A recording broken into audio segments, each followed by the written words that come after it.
ہر سال ہر مہینے کلر ہوتا ہے، جبکہ نبی کریم صلی اللہ علیہ وسلم نے ان تمام چیزوں سے منع فرمایا ہے۔ اس سلسلے میں ایک حدیث پاک اور آپ کے سامنے رکھ دوں۔ حدیث اس طرح ہے، وعن ابن عباس رضی اللہ تعالی عنہما قال لعن رسول اللہ صلی اللہ علیہ وسلم زائرات القبور والمتخذین علیہ المساجد والسروج، رواہ ابو داؤد فی کتاب الطہارہ۔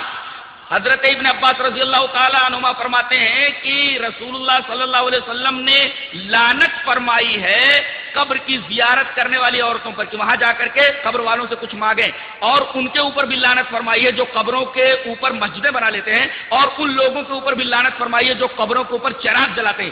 یہ روایت امام ابی داؤد کتاب الجنائز کے اندر لائے ہیں، کتاب الجنائز کے اندر یہ روایت موجود ہے، راوی حضرت عبداللہ ابن عباس رضی اللہ تعالیٰ عنہ۔ اب دیکھیے آپ، قبروں کے اوپر مسجد بنانے والے کے اوپر اللہ کے رسول نے لعنت فرمائی ہے، اسی طریقے سے قبروں کے اوپر چراغ جلانے والے کے اوپر بھی اللہ کے رسول صلی اللہ علیہ وسلم نے لعنت فرمائی ہے۔ لہذا قبروں کے اوپر چراغا کرنا، پھول ہار چڑھانا، یہ تمام چیزیں ایسی ہیں جن کا کوئی ثبوت اسلام میں نہیں ہے، یہ تمام کی تمام چیزیں بدعت سے تعلق رکھتی ہیں۔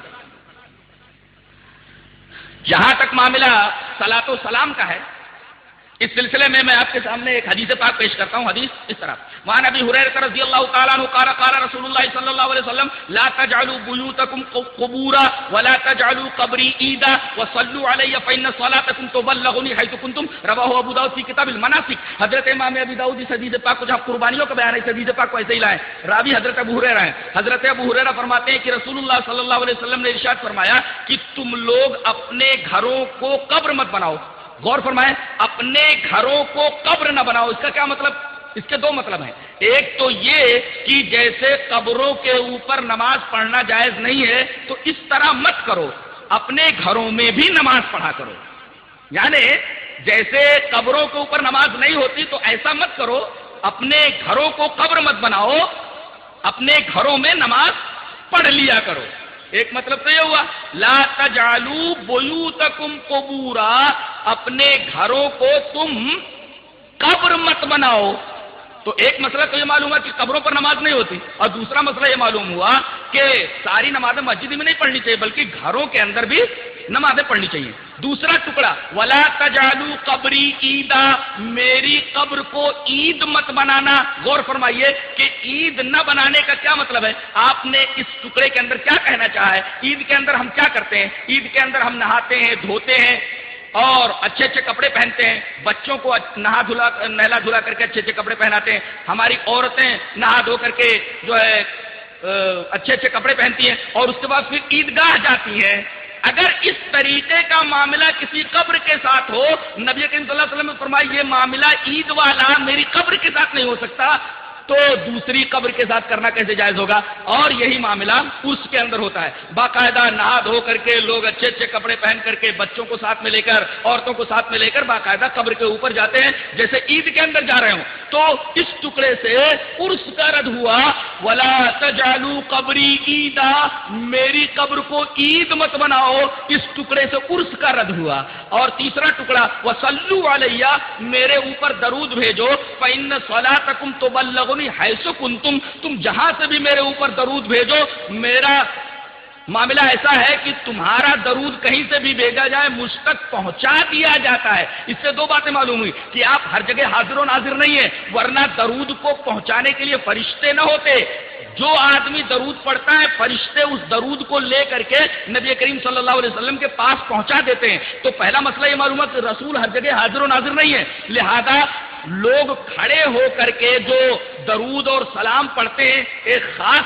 انداز سے، اس کا بھی کوئی ثبوت اسلام میں نہیں ہے، یہ بھی ایک طریقے کی بدعت ہے۔ اس لیے کہ نبی کریم صلی اللہ علیہ وسلم نے فرمایا کہ درود کسی بھی طریقے سے کہیں بھی رہو تم وہاں سے بھیج دو، میرے پاس درود پہنچا دیا جاتا ہے۔ اب اس کے لیے خاص شکل بنا لینا، ایک خاص عقیدے کے ساتھ کھڑے ہو کر کے صلاۃ و سلام پڑھنا، یہ قطعاً درست نہیں ہے۔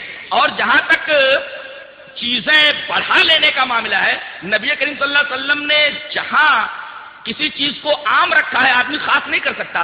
آپ درود کہیں بھی پڑھ سکتے ہیں، گھر میں پڑھ سکتے ہیں، کھیت میں پڑھ سکتے ہیں، دکان میں پڑھ سکتے ہیں. اب باقاعدہ اس کو ایک شکل دے دینا کہ تقریر ہو، تقریر ہونے کے بعد لوگ کھڑے ہو جائیں اور ایک خاص انداز سے وہ عمل کریں، درود و سلام پڑھیں، اس کا کوئی ثبوت اسلام کے اندر نہیں ہے. یہ ایک طریقے سے اسلام میں اضافہ ہے. ذرا ایک حدیث دیکھیے، حدیث اس طرح: وعن نافع ان رجلا اتى الى جنب ابن عمر فقال الحمد لله والسلام على رسول الله قال عمر وانا اقول الحمد قال ابن عمر وانا اقول الحمد لله والسلام على رسول الله وليس هكذا علمنا رسول الله صلى الله عليه وسلم علمنا ان نقول الحمد لله على كل حال. رواه الترمذي في كتاب الادب. حضرت امام ترمذی حدیث پاک کو ایسے کتاب الادب میں لائے. یہ نافع ہیں، حضرت عبداللہ ابن عمر رضی اللہ تعالیٰ عنہ کے شاگرد ہیں. وہ کہتے ہیں کہ ہم لوگ بیٹھے ہوئے تھے حضرت عبداللہ ابن عمر کے پاس، ایک آدمی بھی وہاں تھا، اچانک اس کو چھینک آئی. اب چھینک جب آتی ہے تو ہم لوگ کیا بولتے ہیں؟ الحمدللہ. تو اس آدمی کو جب چھینک آئی تو اس نے کیا کہا؟ الحمدللہ والسلام علی رسول اللہ. فوراً ابن عمر نے ٹوک دیا، کہا وانا اقول الحمدللہ والسلام علی رسول اللہ، میں بھی الحمدللہ والسلام علی رسول اللہ بولتا ہوں. ولیس ہکذا علمنا رسول اللہ صلی اللہ علیہ وسلم، رسول اللہ صلی اللہ علیہ وسلم نے ہمیں چھینک کے وقت صرف الحمدللہ کہنا سکھایا ہے. یہ جو تو نے آگے والسلام علی رسول اللہ، صلاۃ و سلام جو تو نے بڑھایا ہے، اس کا ثبوت نہیں ہے. اس سے یہ پتہ چلا کہ نبی کریم صلی اللہ علیہ وسلم نے جو عبادت جس انداز سے ہمیں دی ہے اس کے آگے پیچھے کچھ نہیں بڑھا سکتے. جب چھینک کے آگے الحمدللہ آپ نے سکھایا، اس کے آگے ہم سلام نہیں بڑھا سکتے، تو اذان سے پہلے اذان کے بعد ہم سلام کیسے بڑھا سکتے ہیں؟ اگر ایسا ہوتا تو حضرت ابن عمر رضی اللہ تعالیٰ عنہ اس آدمی کو کیسے ٹوکتے؟ جہاں تک درود کا معاملہ ہے، اس سلسلے میں چاہتا ہوں کہ وہ حدیث آپ کے سامنے پیش کر دوں. حدثنی عبداللہ ابن عیسیٰ سمع عبد الرحمن ابن ابی لیلہ قال لقینی کعب بن عجرۃ رضی اللہ تعالیٰ عنہ قال الا اہدی لک ہدیۃ سمعتها من النبي صلى الله عليه وسلم فقلت بلى فأهديها لي فقال سألنا رسول الله صلى الله عليه وسلم فقلنا يا رسول الله كيف الصلاة عليكم أهل البيت فإن الله قد علمنا كيف نسلم عليكم قال قولوا اللهم صل على محمد وعلى آل محمد كما صليت على إبراهيم وعلى آل إبراهيم إنك حميد مجيد اللهم بارك على محمد وعلى آل محمد كما باركت على إبراهيم وعلى آل إبراهيم إنك حميد مجيد. رواه البخاري في كتاب الأنبياء. حضرت امام بخاری حدیث پاک کو ایسے کتاب الانبیاء کے اندر لائے. حضرت کعب بن عجرہ فرماتے ہیں کہ ایک صاحب سے جب ملاقات ہوئی تو کہا کہ میں تمہیں ایک تحفہ نہ دے دوں گا، میں نے نبی کریم صلی اللہ علیہ وسلم سے سنا ہے. کہا کہ ارے جلدی سے بتاؤ کون سا تحفہ ہے جو نبی کریم صلی اللہ علیہ وسلم سے تم نے سنا ہے.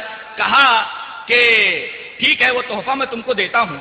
وہ تحفہ کیا تھا کہ ہم لوگ نبی کریم صلی اللہ علیہ وسلم کے پاس گئے، ہم نے پوچھا کہ اے اللہ کے رسول کیف الصلاۃ علیکم اہل البیت، اہل البیت درود آپ کے اوپر ہم کس طرح بھیجیں؟ فإن اللہ قد علمنا کیف نسلم علیکم، اللہ تبارک و تعالیٰ نے ہم کو سکھلا دیا ہے کہ ہم آپ کے اوپر سلام کیسے بھیجیں. اب پوچھنا یہ ہے کہ سلام تو معلوم ہو گیا، درود آپ کے اوپر کیسے بھیجیں؟ قال قولوا، تو اللہ کے رسول صلی اللہ علیہ وسلم نے فرمایا کہو. پھر وہ درود ابراہیمی اللہم صلی پھر اللہم بارک اسی ترتیب کے ساتھ جیسا کہ میں نے بتایا اور بخاری شریف کتاب الانبیاء کے اندر ہے. تو رسول اللہ صلی اللہ علیہ وسلم نے ہمیں یہ درود سکھایا ہے، اس طریقے سے ہمیں درود پڑھنا چاہیے. نہ جانے لوگوں نے کس طریقے کے درود بنا رکھے ہیں. اب بتائیے نبی نے جو